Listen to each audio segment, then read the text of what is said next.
Sukunatdagi sir 8-qism. Xona ichida hamma narsa go'yo muzlab qolgandek. Kamron, dedim sekin. Bu nimasi? U menga tik qaradi. Endi uning nigohida iltimos ham, izoh ham yo'q, faqat qaror. Dilnoza, dedi u sokin. Sen baribir bilib qo'yarding. Yuragim yana siqildi. Nimani bilib qo'yardim? Rustam yon tomonda kulimsirab turardi. Aytdim-ku, dedi u. Haqiqat uzoq yashirinmaydi. Men Kamrondan ko'zimni uzmadim. Azizni qo'yib yubor, dedim. Keyin gaplashamiz. Kamron bir lahza Azizga qaradi. Bola qo'rqib yig'lab o'tirardi. Kamronning yuzida nimadir lip etib o'tdi. Pushaymonlikmi? Lekin tezda yo'qoldi. Yo'q, dedi u. Nima? Bu hali tugamagan. Ko'zlarimga yosh keldi. Sen aqldan ozdingmi? Bu bola senga ishonadi. Kamron ovozini ko'tardi. Hammasi mening o'g'lim uchun. Bu gap meni qotirib qo'ydi. Nima? Dedim zo'rg'a. Rustam kuldi. Nihoyat. Men Kamronga tikildim. Aziz, sening o'g'ling emasmi? Kamron chuqur nafas oldi. Yo'q. Dunyo bir lahza to'xtab qolgandek bo'ldi. Unda kimning o'g'li? Kamron asta, Rustamning. Men ortga bir qadam tashladim. Yo'q, bu yolg'on. Rustam oldinga chiqdi. Afsuski yo'q. Lekin Mohira Kamron bilan edi. Ha, dedi Rustam. Lekin hamma narsa ko'ringandek emas. Boshim aylanib ketdi. Demak, siz ikkingiz avval do'st edik, dedi Kamron. Keyin hammasi o'zgardi. Rustam qo'shimcha qildi. Mohira ikkimizning oramizda qolib ketdi. Men pichirlab, Aziz shuning uchun. Kamron bosh irg'adi. Men uni o'z bolamdek ko'rdim. Unda hozir nima qilyapsan? Uni xavfga qo'yapsan. Kamron ko'zlarini yumdi. Chunki bu ish tugashi kerak.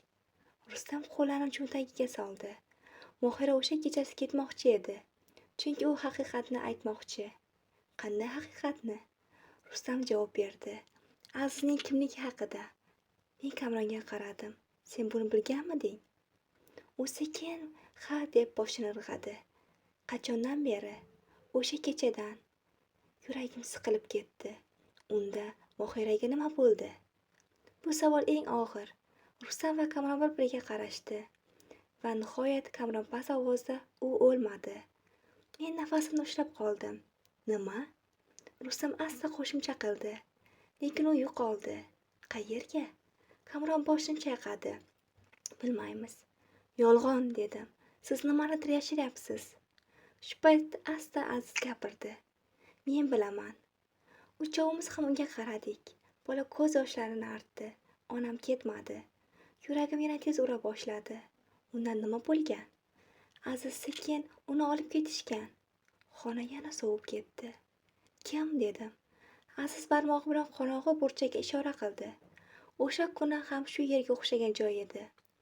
Men qorong'u ishorasiga qaradim.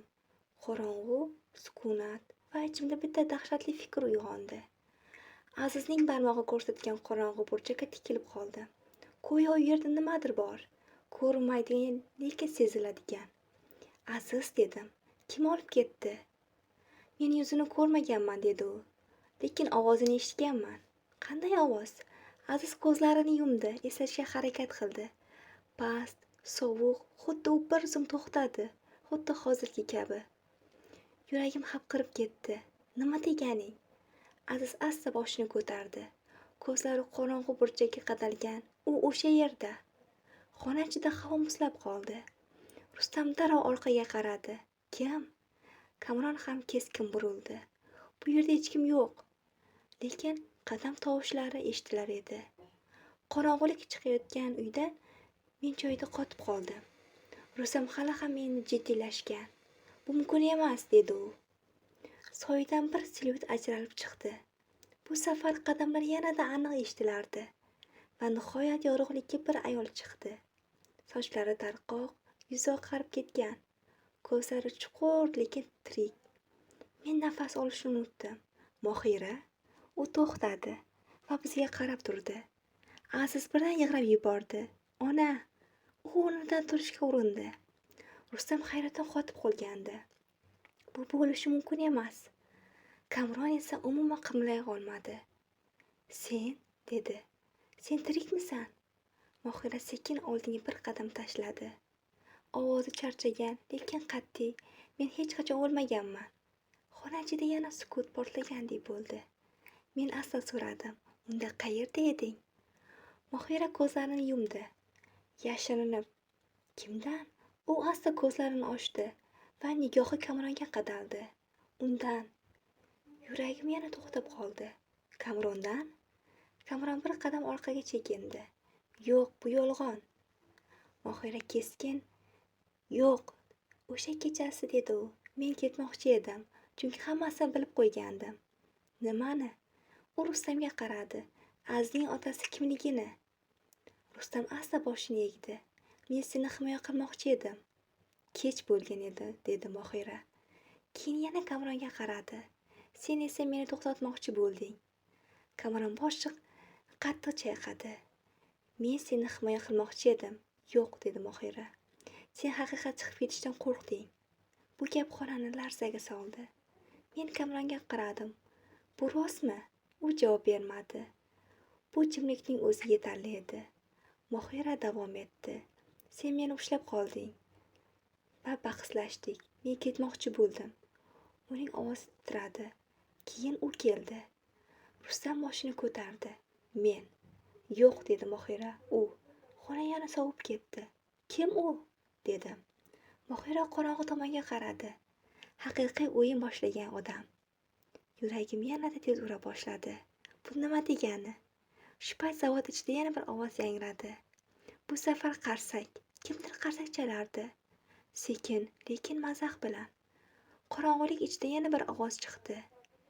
Nihoyat hamma yig'ildi. Hammaning qoni muzlab ketdi. Men asta o'girildim. Yangi bir siluet. Bu safar boshqacha. Uning ovozi hammamiz uchun begona emasdi. Sizlar juda kechikdingiz. Mohira pichirladi. Men yuragimni ushlab qoldim va ichimda bitta savol. Bu odam kim?